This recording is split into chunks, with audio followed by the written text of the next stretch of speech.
اب تاخیر کا ایک سبب سمجھ میں آ گیا نا کہ بابا ایک سسٹم چلانا ہے.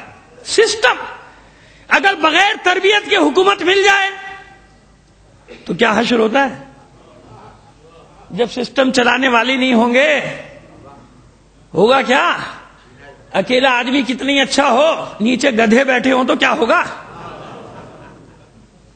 عرب ممالک کی بات کر رہا ہوں کیونکہ وہاں پابندی لگ چکی ہے، مجھے اب کوئی پرواہ نہیں، میں انہی کا نام لے کے سب باتیں کر دیا کرتا ہوں.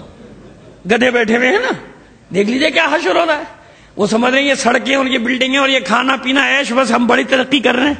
یہ پتہ نہیں کہ جس دن چاہیں گے سڑک ٹوٹ گئی تو دوبارہ بنانے والا کوئی نہیں ہے، کیونکہ کام تو کچھ سیکھا ہی نہیں. اور وہ بھی ایسے فنکار ہیں یورپین کہ اعزازی ڈگری دیتے ہیں بغیر پڑھے لکھے. عرب کو اعزازی ڈاکٹریٹ، ڈاکٹر فلاں کیوں پڑھے گا تو مصیبت کرے گا، پڑھے بغیر دے دو. اور آپ کو حیرت ہوگی کہ حدیث ہے کہ سب سے کم امام زمانہ کے انصار میں عرب ہوں گے، سب سے کم، کیونکہ ان عیش و عشرت میں پڑ گئے نا، ختم ہو گئے، ڈوب گئے.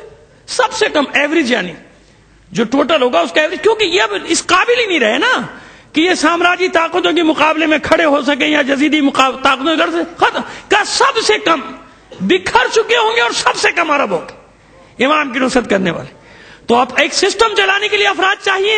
اب حکومت پہ آج بات کرنی نا مجھے، تو کب چلے گی حکومت؟ معجزوں سے تھوڑی چلے گی، بلکہ حکومت کسے چلے گی؟ جب سسٹم چلانے والے ہوں گے. تو گورنر کیسے ہوں گے؟ خود ساختہ ہوں گے. خلیفہ کیسے ہوں گے؟ خود ساختہ ہوں گے.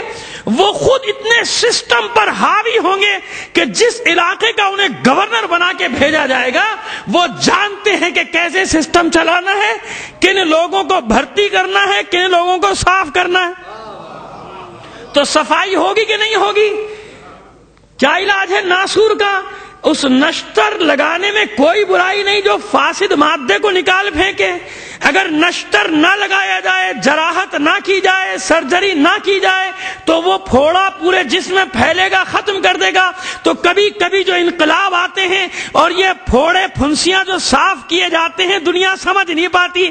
اگر ان گندے انڈوں کو، ان پھوڑے پھنسیوں کو نشتر مار کے صاف نہ کیا گیا ہوتا تو آج نہ انقلاب ہوتا نہ انقلابی بیٹے ہوتے.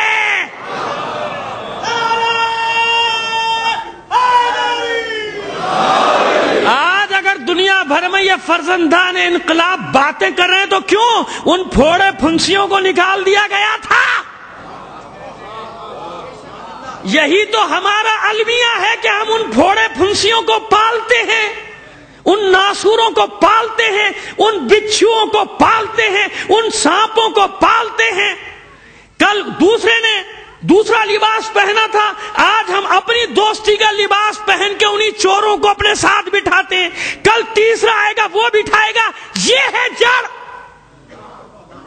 یہ ہے جڑ، یہ ہے خرابی کی جڑ، یہ ہے فساد کی جڑ، یہ ہے تباہی کی علت کہ تم انہی پھوڑے پھنسیوں کو پالتے پالتے آج ناسور کی صورت اختیار کر چکے ہمارے معاشرے کے لیے. خدا کی قسم یہ میری حب الوطنی بول رہی ہے، یہ میری زمین سے محبت بول رہی ہے کہ میں جب دنیا میں جاتا ہوں اور جس شرمندگی کا شرمندگی کا سامنا کرنا پڑتا ہے ان ناسوروں کی وجہ سے کہ ہم غیرت مند ہیں، ہم باہمیت ہیں، ہم اس مٹی کے سپوت ہیں، اس مٹی کے بیٹے ہیں. ہمیں مزید ذلیل نہ کرو اپنے مفادات کی لڑائی میں، ہمیں دنیا کے سامنے رسوا نہ کرو اپنے اعمال کے سبب سے. تو ان ناسوروں کو پالنے کا انجام دیکھا آپ نے کہ ہر آدمی ان کیڑے مکوڑوں کو، بچھوؤں کو، سانپوں کو پالتا ہے، ان بدبختوں کو پالتا ہے جو مسلسل جڑیں کھود رہے ہیں ہمارے معاشرے کی، کھا رہے ہیں اس جڑ کو، دیمک کی طرح چاٹ رہے ہیں. اور آج ہم کس مقام پہ پہنچ گئے؟ پروردگار عالم بس رحم کرے ہمارے حالتوں پر. صلوات بھیجیے محمد و آل محمد پر.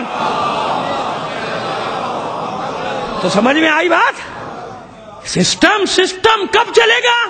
ان افراد کی تربیت تو ہو، اتنی بڑی تعداد میں شاگرد تیار تو ہوں کہ جو سسٹم کو لے کر چلے. کوفہ دارالحکومت، حکومت قائم ہو جائے گی. کس سے لڑائی ہوگی؟ جو لڑے گا. بے گناہوں کو نہیں مارے گا امام، چاہے وہ ہندو ہی کیوں نہ ہو. سن لیجئے آج یہ بات، آپ پوری دنیا پہ قبضہ کرنے کا مطلب کیا سمجھ رہے ہیں کہ سب صاف ہو جائیں گے بس امام کیوں کو، یعنی صرف مسلمان نہیں.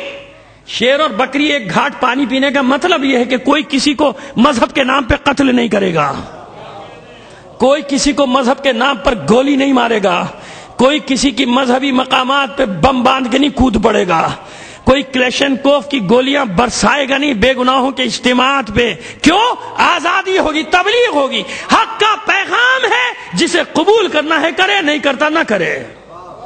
آزاد ہوگا، یعنی ہر شخص اپنے عقیدے میں آزاد. لا اکراہ فی الدین، کوئی جبر نہیں. ظالموں کو ختم کرنے آئے گا، ظالم حکومتوں کو ختم کرے گا. اس کے ہاتھ سے کوئی بے گناہ نہیں مارا جائے گا، ان حکمرانوں سے ٹکرائے گا. جیسے آج آپ دیکھیے کہ اس کے چھوٹے چھوٹے سے غلام جہاں پر موجود ہیں، عیسائی ان سے محبت کر رہے ہیں کہ نہیں کر رہے ہیں؟ اہل سنت ان سے محبت کر رہے ہیں کہ نہیں کر رہے؟ کیوں؟ وہ کبھی بھی مذہب کے نام پہ عورتوں، بچوں، بوڑھوں، بے گناہوں کا خون بہانے کو جائز نہیں سمجھتے. نہ یہ اللہ کا دین ہے، نہ یہ رسول کا دین ہے. لہذا دین بھی رہیں گے سب اپنے اپنے مسلک پہ چلو.